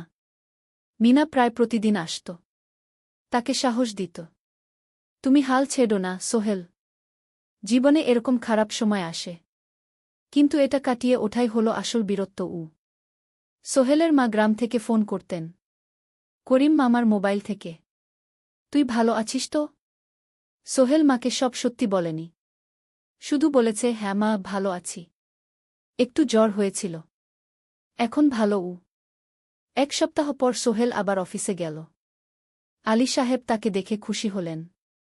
কেমন আছো? ভালো আছি স্যার। ঠিক আছে, তবে প্রথম কয়েকদিন হালকা কাজ করবে গু। সোহেল আবার কাজে মন দিল। কিন্তু একটা জিনিস তাকে খুব কষ্ট দিচ্ছিল, তার মোবাইল নেই। মায়ের সাথে কথা বলতে পারছে না নিয়মিত। করিম মামার মোবাইল চাইতে সংকোচ লাগে। একদিন জাহিদ ভাই তাকে ডাকলেন। সোহেল, আমার একটা পুরনো মোবাইল আছে, তুমি ব্যবহার করো? না ভাই, আমি নাও, আমার কাজে লাগছে না, তুমি রাখো গু। সোহেল কৃতজ্ঞতায় প্রায় কেঁদে ফেল। ধন্যবাদ ভাই। মোবাইল পেয়ে সোহেল প্রথমেই মাকে ফোন করল। মা খুব খুশি হলেন। এতদিন ফোন করিসনি কেন? মা, মোবাইলটা নষ্ট হয়ে গিয়েছিল, নতুন নিয়েছি। মায়ের গলায় স্বস্তি ফুটে উঠল। 6ষ্ঠ অধ্যায়, নতুন সুযোগ। আরও 3 মাস কেটে গেল। সোহেল পুরোপুরি সুস্থ হয়ে গেছে। তার জীবন আবার স্বাভাবিক হয়ে এসেছে। সে এখন কম্পিউটার ট্রেনিং শেষ করেছে, সার্টিফিকেট পেয়েছে। কিন্তু একটা ঘটনা তার জীবনে বড় পরিবর্তন নিয়ে এলো। একদিন সকালে আলী সাহেব তাকে ডাকলেন। সোহেল, বসো। সোহেল বসল। মনে একটু ভয় লাগছিল। আলী সাহেব কি তাকে বকবেন? সোহেল, তুমি তো এখন কম্পিউটার চালাতে পারো? জি স্যার, একটু একটু শিখেছি। ভালো, আমি তোমার কাজ দেখছি। তুমি খুব পরিশ্রমী আর সৎ। আমাদের কোম্পানিতে এরকম মানুষের দরকার গু। সোহেল কিছু বুঝতে পারছিল না। আমি তোমাকে একটা সুযোগ দিতে চাই। আমাদের কোম্পানি একটা ট্রেনিং প্রোগ্রাম চালু করছে নতুন কর্মচারীদের জন্য। 6 মাসের কোর্স। কম্পিউটার অ্যাকাউন্টিং, ভবন নির্মাণের হিসাব নিকাশ, প্রজেক্ট ম্যানেজমেন্ট সব শিখবে। কোম্পানি সব খরচ দেবে। ট্রেনিংয়ের সময় তোমার বেতনও চলবে। রাজি আছো? সোহেল বিশ্বাস করতে পারছিল না। স্যার, সত্যি? আমাকে এত বড় সুযোগ দিচ্ছেন? হ্যাঁ। তুমি ভালো ছেলে, পরিশ্রমী। আমি তোমাকে এগিয়ে দিতে চাই। ভবিষ্যতে তুমি এই কোম্পানির একজন গুরুত্বপূর্ণ কর্মচারী হবে। সোহেল কৃতজ্ঞতায় প্রায় কেঁদে ফেল। ধন্যবাদ স্যার। আমি কঠোর পরিশ্রম করব উ। আমি জানি উ। সেদিন সন্ধ্যায় সোহেল মিনার দোকানে গেল। মিনাকে খবরটা দিল। মিনা খুব খুশি হল। তার চোখে জল এসে গেল। তুমি পারবে সোহেল। আমি জানি উ। সোহেল তার মা আর বোনকেও ফোন করে খবরটা দিল। মা কাঁদতে লাগলেন। তোর বাবা বেঁচে থাকলে কত খুশি হতো। ট্রেনিং শুরু হলো পরের মাস থেকে। প্রতিদিন সকালে 3 ঘন্টা ক্লাস, তারপর বাকি সময় অফিসের কাজ। ক্লাসে 5 জন নতুন কর্মচারী। সবাই তরুণ, উৎসাহী। শিক্ষক ছিলেন একজন অভিজ্ঞ ইঞ্জিনিয়ার। নাম রহিম স্যার। তিনি খুব ভালোভাবে সব কিছু বুঝাতেন। কম্পিউটার অ্যাকাউন্টিং, এক্সেলে জটিল ক্যালকুলেশন, প্রজেক্টের বাজেট তৈরি, সময় ব্যবস্থাপনা, সব। সোহেল পুরো মনোযোগ দিয়ে শিখতে লাগল। সন্ধ্যায় বাড়ি ফিরে প্র্যাকটিস করত। করিম মামার ছেলের কাছ থেকে একটা ল্যাপটপ ধার নিত কখনো কখনো। 6 মাস পরে ট্রেনিং শেষ হল। সবাই সার্টিফিকেট পেল। আলী সাহেব একটা অনুষ্ঠান করলেন। সোহেল সেরা পারফর্মার হিসেবে একটা বিশেষ পুরস্কার পেল, 5,000 টাকা বোনাস। আলী সাহেব ঘোষণা করলেন, সোহেল, আজ থেকে তুমি আমাদের জুনিয়র অ্যাকাউন্ট অ্যাসিস্ট্যান্ট। তোমার বেতন 15,000 টাকা গু। সোহেল অবাক হয়ে গেল। 8,000 থেকে 15,000, প্রায় দ্বিগুণ। সেদিন রাতে সোহেল ঘুমাতেই পারল না। খুশিতে, উত্তেজনায় তার চোখে ঘুম নেই। সে ভাবল তার জীবন কিভাবে বদলে যাচ্ছে। 2 বছর আগে যে রিকশা চালাত, আজ সে একটা নামকরা কোম্পানির অ্যাকাউন্ট অ্যাসিস্ট্যান্ট। 7ম অধ্যায়, প্রেম ও প্রস্তাব। 1.5 বছর হয়ে গেল সোহেলের চট্টগ্রাম আসার। সে এখন একজন সফল যুবক। তার মা গ্রামে খুব খুশি। প্রতি মাসে সোহেল 10,000 টাকা পাঠায়। ছোট বোন ঋতু এখন কলেজে ভর্তি হয়েছে সোহেলের পাঠানো টাকায়। মায়ের চিকিৎসাও ভালোভাবে হচ্ছে। মিনার সাথে সোহেলের সম্পর্ক এখন আর শুধু বন্ধুত্ব নয়। দুজন দুজনকে ভালোবাসে। কিন্তু কেউ কাউকে সরাসরি বলার সাহস পায়নি। প্রতিদিন দেখা হয়, গল্প হয়, কিন্তু সেই একটা কথা বলা হয়ে ওঠে না। একদিন শুক্রবার ছুটির দিন। সোহেল মিনাকে বলল, আজ কি একটু ঘুরতে যাবে? কোথায়? পতেঙ্গা বিচ। তুমি কি কখনো গেছ? না। কিন্তু আমার দোকান গ। শুক্রবার। তোমার বাবা সামলাবে গ। মিনা রাজি হয়ে গেল। দুপুরে দুজনে বাস নিয়ে পতেঙ্গা গেল। সমুদ্র দেখে মিনা অবাক হয়ে গেল। কি সুন্দর! দুজনে বালিতে বসল। ঢেউয়ের শব্দ শুনতে শুনতে গল্প করছিল। হঠাৎ সোহেল বলল, মিনা, তোমার সাথে কিছু বলার ছিল উ। বলো উ। সোহেল একটা লম্বা শ্বাস নিল। তুমি জানো, আমি তোমাকে ভালোবাসি উ। মিনা হাসল। তার চোখ ভিজে গেল। জানি। আমিও তোমাকে ভালোবাসি সোহেল গু। সোহেল অবাক হয়ে গেল। সত্যি? হ্যাঁ। অনেকদিন ধরেই জানি। তুমি আমার জীবনে এসে সব কিছু বদলে দিয়েছ। তোমার সাথে থাকলে আমার মনে হয় আমি যে কোনো কিছু করতে পারব গু। দুজনে কিছুক্ষণ চুপ করে বসে রইল। সমুদ্রের ঢেউ এসে পায়ে লাগছিল। সূর্য পশ্চিমে ঢলে পড়ছে। আকাশ লালকুমলা হয়ে গেছে। কিন্তু আমার বাবার সাথে কথা বলতে হবে কি? মিনা বলল। আমি তৈরি। যখন বলবে তখন বলব। পরের সপ্তাহে সোহেল মিনার বাবার সাথে কথা বলল। আব্দুল হামিদ সাহেব প্রথমে একটু দ্বিধা করলেন। তুমি কোনো পরিবারের ছেলে? তোমার বাবা কি করতেন? সোহেল সব সত্যি বলল। তার বাবা ছিলেন স্কুল শিক্ষক। মারা গেছেন 10 বছর আগে। মা গ্রামে থাকেন। ছোট বোন কলেজে পড়ে। তুমি নিজে কি করো? আমি আলামিন কনস্ট্রাকশন কোম্পানিতে জুনিয়র অ্যাকাউন্ট অ্যাসিস্ট্যান্ট। মাসে 15,000 টাকা বেতন উ। আব্দুল হামিদ সাহেব ভাবলেন। তারপর বললেন, দেখো মিনা আমার একমাত্র সন্তান। তার মা নেই। আমি একা তাকে বড় করেছি। আমি চাই মিনা একজন ভালো ছেলের সাথে বিয়ে হোক। তুমি দেখতে ভালো ছেলে মনে হচ্ছে। কিন্তু আমাকে তোমার মায়ের সাথে দেখা করতে হবে। তোমার পরিবারকে জানতে হবে গি। জি আঙ্কেল। আমি ব্যবস্থা করছি উ। সোহেল খুশিতে আটখানা। সে সেদিন রাতেই তার মাকে ফোন করল। মাকে সব বলল। মা প্রথমে অবাক হলেন। তারপর খুশি হলেন। মিনা মেয়েটা কেমন? খুব ভালো মা। তুমি দেখলে পছন্দ করবে গি। ঠিক আছে। আমি আর ঋতু আসছি চট্টগ্রাম। 2 সপ্তাহ পর সোহেলের মা আর বোন চট্টগ্রাম এলো। সোহেল তাদের নিয়ে মিনার বাড়িতে গেল। 2 পরিবার একসাথে বসল। মিনার বাবা সোহেলের মাকে দেখে খুশি হলেন। সোহেলের মা সহজ সরল ভদ্রমহিলা। আপনার ছেলে খুব ভালো। মিনা তাকে পছন্দ করে। আমিও রাজি গো, আব্দুল হামিদ সাহেব বললেন। আমার সোহেল সৎ ছেলে। মিনাকে খুব ভালোবাসে। আমি জানি ও মিনাকে সুখে রাখবে কি, সোহেলের মা বললেন। বিয়ের তারিখ ঠিক হল 3 মাস পর। এই 3 মাসে সোহেল যথেষ্ট টাকা জমাবে। বিয়ে হবে সাদামাটা কিন্তু সুন্দর। 8ম অধ্যায়, নতুন পথ। 3 মাস কেটে গেল দ্রুত। সোহেল প্রতিদিন কঠোর পরিশ্রম করছিল। অফিসে তার কাজের প্রশংসা হচ্ছে। আলী সাহেব তাকে এখন ছোটখাটো প্রজেক্টের হিসাব দেখতে দিচ্ছেন। সোহেল তার সঞ্চিত টাকা দিয়ে বিয়ের আয়োজন করল। বিয়ে হল মিনার বাড়ির কাছের একটা কমিউনিটি সেন্টারে। খুব বেশি লোক আসেনি। 2 পরিবারের আত্মীয় স্বজন আর অফিসের কয়েকজন সহকর্মী। কিন্তু অনুষ্ঠান ছিল খুব সুন্দর। সোহেল যখন মিনাকে বিয়ের পোশাকে দেখল, তার মনে হল পৃথিবীর সবচেয়ে সুন্দর মেয়ে সে। লাল শাড়ি পরা, মুখে হালকা মেকআপ, কিন্তু তার স্বাভাবিক সৌন্দর্য ছিল আসল। বিয়ের পর সোহেল একটা ছোট্ট ফ্ল্যাট ভাড়া নিল।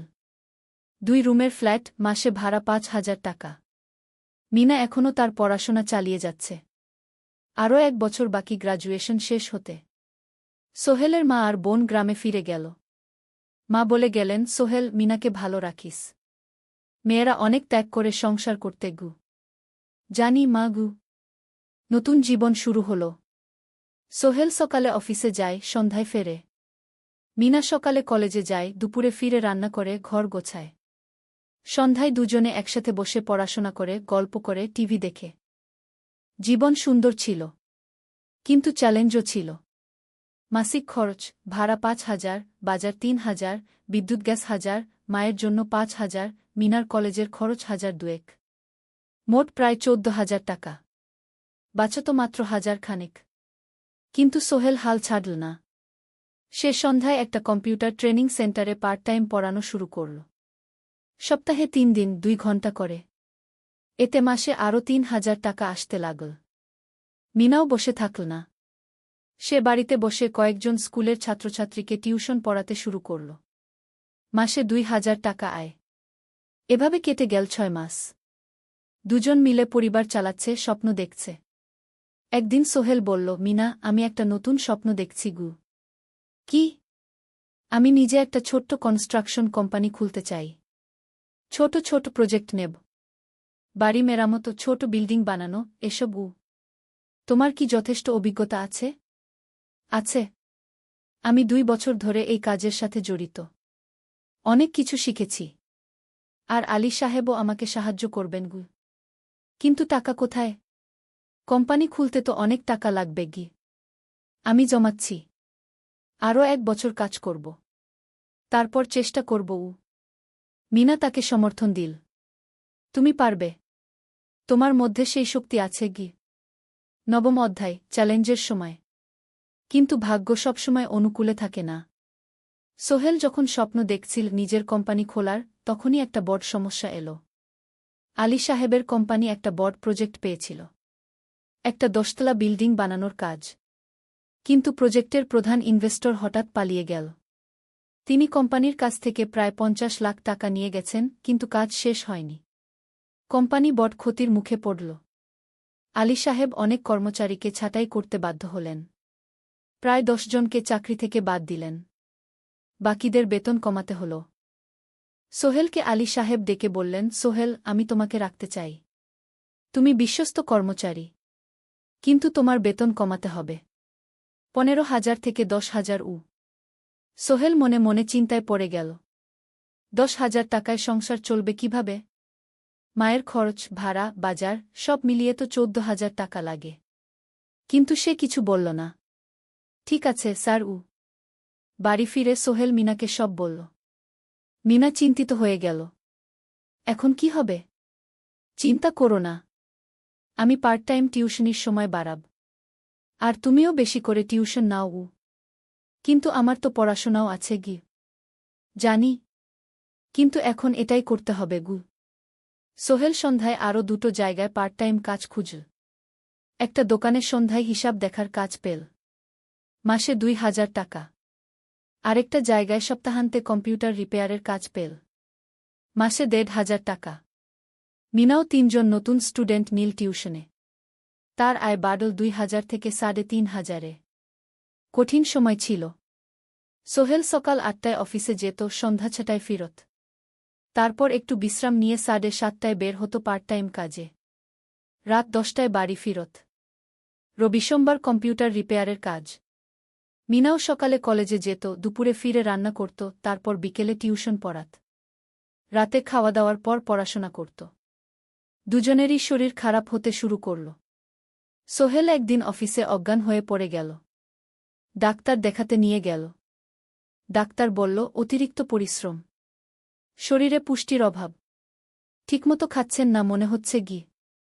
সত্যি কথা, খরচ বাঁচাতে সোহেল আর মিনা অনেক সময় কম খেত। মাংস মাছ কিনত সপ্তাহে একদিন, বাকি সময় শাকসবজি ডাল। মিনা সোহেলকে বলল, আর নয় সোহেল, তুমি এভাবে নিজেকে শেষ করে ফেলছ। আমার পড়াশোনা বন্ধ করে দিই, আমি ফুল টাইম চাকরি করি গি। না, সোহেল জোর দিয়ে বলল, তোমার পড়াশোনা বন্ধ হবে না, আরও মাত্র ৬ মাস বাকি, তুমি গ্রাজুয়েট হবেই গি। কিন্তু তুমি আমি ঠিক হয়ে যাব, চিন্তা করো না গে। কিন্তু পরিস্থিতি আরও খারাপ হলো যখন সোহেলের মায়ের অসুখ হল। হার্টের সমস্যা, হাসপাতালে ভর্তি করতে হল। খরচ ৫০,০০০ টাকা। সোহেলের হাতে এত টাকা কোথায়? সে করিম মামার কাছে ধার চাইল। করিম মামা ২০,০০০ টাকা দিলেন। বাকি ৩০,০০০ টাকা সোহেল একটা এনজিও থেকে ঋণ নিল। সুদের হার মাসে ২%। মায়ের চিকিৎসা হল, তিনি সুস্থ হয়ে গেলেন।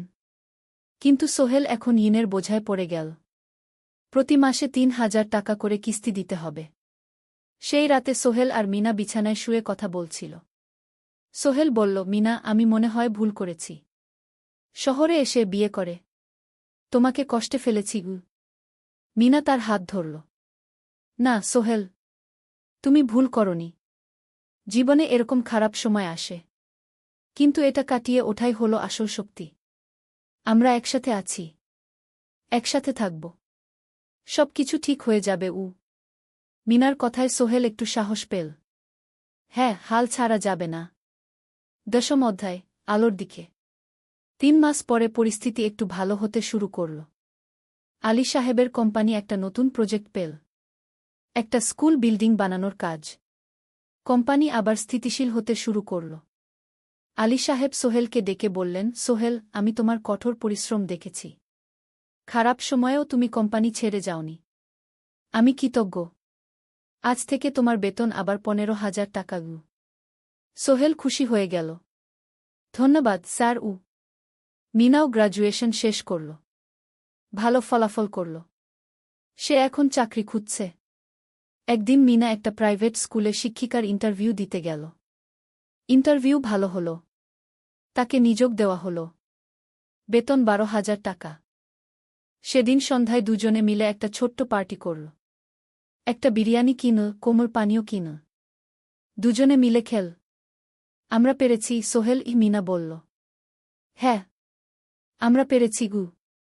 এখন দুজনের মিলিয়ে আয় ২৭,০০০ টাকা। খরচ চালানোর পর প্রায় ১০,০০০ টাকা বাঁচে। সোহেল এই টাকা দিয়ে লোন শোধ করতে শুরু করল। পার্ট টাইম কাজগুলো ছেড়ে দিল। শরীরের যত্ন নেওয়া শুরু করল। আরও ৬ মাস পরে সোহেলের কাছে একটা বড় সুযোগ এল। আলী সাহেব একদিন তাকে ডাকলেন। সোহেল, তুমি কি নিজের ব্যবসা করতে চাও? স্যার, আমি তোমাকে একটা ছোট্ট প্রজেক্ট দিতে চাই। একটা ৩ তলা বিল্ডিংয়ের কনস্ট্রাকশন। তুমি ম্যানেজ করবে, আমি শুধু সুপারভাইজ করব। লাভের ৫০% তোমার গু। সোহেল ভাবল, এটা একটা বড় সুযোগ, কিন্তু ঝুঁকিও আছে। যদি কাজটা ভালোভাবে না হয়? স্যার, আমি চেষ্টা করব, কিন্তু যদি ভুল হয়? ভুল হবে না, আমি তোমার উপর বিশ্বাস রাখছি, তুমি পারবে গু। সোহেল রাজি হয়ে গেল। এই প্রজেক্ট তার জীবনে টার্নিং পয়েন্ট হতে পারে। একাদশ অধ্যায় স্বপ্ন পূরণের পথে। পরের 6 মাস সোহেল খুব কঠোর পরিশ্রম করল। প্রজেক্টটা ম্যানেজ করা সহজ ছিল না। শ্রমিক নিযোগ, ম্যাটেরিয়াল কেনা, কাজের তদারকি, সময়মতো কাজ শেষ করা, সব দায়িত্ব তার। প্রথম 2 মাস খুব চাপের মধ্যে গেল। একদিন একজন শ্রমিক কাজ করতে গিয়ে আহত হল। সোহেল তাকে হাসপাতালে নিয়ে গেল, তার চিকিৎসার খরচ দিল। এতে প্রজেক্টের বাজেট একটু বাড়ল, কিন্তু সোহেল জানত এটা করা দরকার। আরেকদিন ভুল ম্যাটেরিয়াল ডেলিভারি হল। সোহেল সেগুলো ফেরত পাঠাল, সঠিক জিনিস আনাল। এতে 3 দিন দেরি হল, কিন্তু কাজের মান ঠিক রইল। মিনা তাকে সবসময় সাপোর্ট করছিল। সে এখন চাকরিতে স্থিতিশীল। স্কুলের বাচ্চারা তাকে পছন্দ করে। প্রিন্সিপাল তার কাজে খুশি। প্রজেক্ট শেষ হল 6 মাসে। সময়মতো, বাজেটের মধ্যে। বিল্ডিংয়ের মালিক খুব খুশি হলেন। তিনি আলী সাহেবকে ধন্যবাদ দিলেন। আলী সাহেব বললেন, ধন্যবাদ আমাকে না, এই ছেলেকে দিন। সোহেল পুরো প্রজেক্ট ম্যানেজ করেছে। প্রজেক্ট থেকে মোট লাভ হল 3 লাখ টাকা। সোহেল পেল 1.5 লাখ টাকা। তার জীবনে এত টাকা এই প্রথম। সে করিম মামার ঋণ শোধ করল।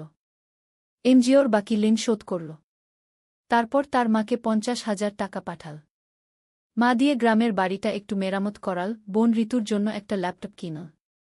বাকি টাকা দিয়ে সোহেল একটা ব্যাংক অ্যাকাউন্টে জমা রাখল ভবিষ্যতের জন্য। আলী সাহেব সোহেলকে আরও 2টো প্রজেক্ট দিলেন। এবার একটু বড়। সোহেল আত্মবিশ্বাসের সাথে সেগুলোও শেষ করল। 2 বছর পরে সোহেল সিদ্ধান্ত নিল, এবার নিজের কোম্পানি খোলার সময় এসেছে। দ্বাদশ অধ্যায় নতুন শুরু। সোহেল তার সব জমানো টাকা দিয়ে একটা ছোট্ট অফিস ভাড়া নিল। 2 রুমের অফিস। একটা রুমে কাজের জায়গা, আরেকটায় ছোট্ট মিটিং রুম। অফিসের সামনে একটা বোর্ড লাগাল, Sohel construction and development. Mina তাকে সাহায্য করছিল। সে অফিসের অ্যাকাউন্টস দেখত সন্ধ্যায় স্কুল থেকে ফিরে। 2জন মিলে একটা টিম। প্রথমে ছোট ছোট কাজ নিল। বাড়ি মেরামত, দোকান সংস্কার, ছোট বিল্ডিং কনস্ট্রাকশন। কাজের মান ভালো রাখার চেষ্টা করল। সময়মতো শেষ করল। দাম ন্যায্য রাখল। ধীরে ধীরে সোহেলের সুনাম ছড়িয়ে পড়ল। মানুষ তাকে বিশ্বাস করত। তার কাছে নতুন নতুন কাজ আসতে লাগল। প্রথম বছর খুব কষ্ট হল। কখনো লাভ হতো, কখনো লস।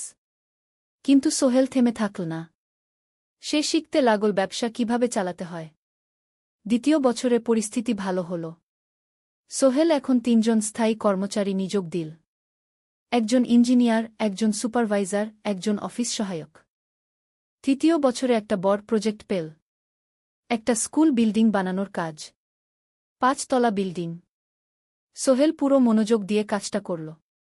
শ্রমিকদের ভালো বেতন দিল, ভালো ম্যাটেরিয়াল ব্যবহার করল, সময়মতো কাজ শেষ করল। স্কুল কর্তৃপক্ষ খুব খুশি হল। তারা সোহেলের কাজের প্রশংসা করল। এই প্রজেক্ট থেকে সোহেল প্রায় 5 লাখ টাকা লাভ করল। এই টাকা দিয়ে সে আরও ভালো একটা অফিস নিল। আরও কর্মচারী নিযোগ দিল। এখন তার কোম্পানিতে 10 জন স্থায়ী কর্মচারী। প্রজেক্ট অনুযায়ী আরও শ্রমিক নিযোগ দেওয়া হয়। ত্রয়োদশ অধ্যায় পরিবার। এদিকে সোহেল আর মিনার সংসারেও খুশির খবর এল। মিনা গর্ভবতী। 9 মাস পর তাদের একটা মেয়ে হল। নাম রাখল সারা। সারা যখন জন্মাল, সোহেলের মা আর বোন চট্টগ্রামে এল। মা 1 মাস থেকে গেলেন। মিনাকে সাহায্য করলেন। সোহেল এখন একটা বড় ফ্ল্যাট ভাড়া নিয়েছে। 3 রুমের ফ্ল্যাট। একটা রুমে সোহেল, মিনা, একটায় সারা, আরেকটায় অতিথি রুম। মায়ের জন্য সোহেল সিদ্ধান্ত নিল তাকে চট্টগ্রামে নিয়ে আসবে। গ্রামে একা থাকা ঠিক না। কিন্তু মা রাজি হলেন না। না বাবা, আমি গ্রামেই থাকব। এখানে আমার পরিচিত মানুষ আছে। তোর বোনকে নিয়ে যা।